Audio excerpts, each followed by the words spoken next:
There's so much going on in marriages today. And I'm going to talk about that in several series, starting from now. So you might want to take attention to it. We have a specialized program. You want to get it. Some of our marital program is a blessing. So be a part of it. I just sensed I should talk about it a little bit because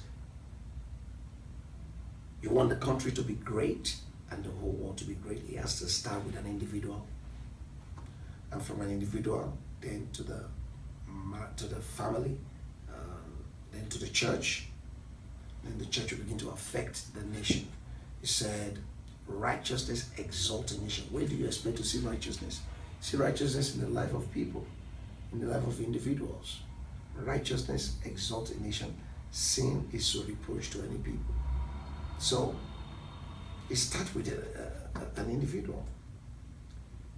Today we don't have good family structures. We still have a little bit some, but we don't have all true. It's not something we all have. A whole lot of people don't even know what that is. There's so much even confusion or definition of what a real family or real marriage should be. So it's important for us to listen. As an individual, God expects you to have a relationship with Him. We call that a new birth experience. To be born again, to come to a reality of who you are, why God made you, why He sent you to this planet. And when you do that, of course, you turn over your life to Jesus Christ, begin to lead you and direct you. I believe God has such plans for our singles today. Singles. Let's look at the pattern of Adam in the Garden of Eden. Adam was first made in the garden.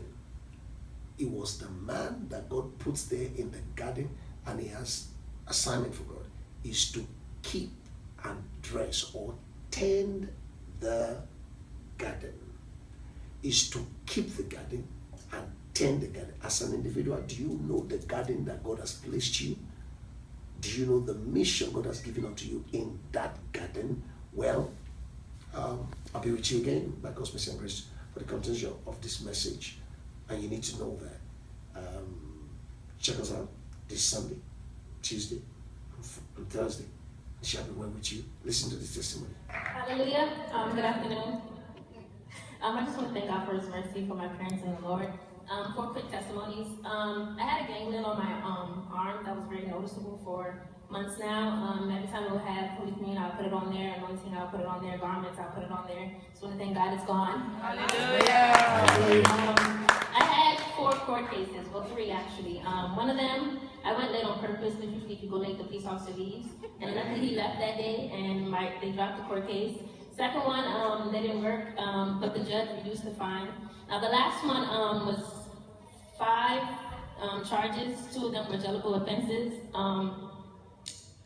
I had a court case prior to that, and they wanted me to plead guilty, and I told him I wasn't going to do that, so he told me to come back for another court case. And when I came back, the attorney for the state of Maryland, said he remembered me, that the one who gave me trouble, whatever. But I wanted to speak to the judge personally, and the judge actually let me do that, and I explained to him what happened. And they dropped the jailable offenses and only had to pay the court costs, and he reduced the fine. So I thank God for that.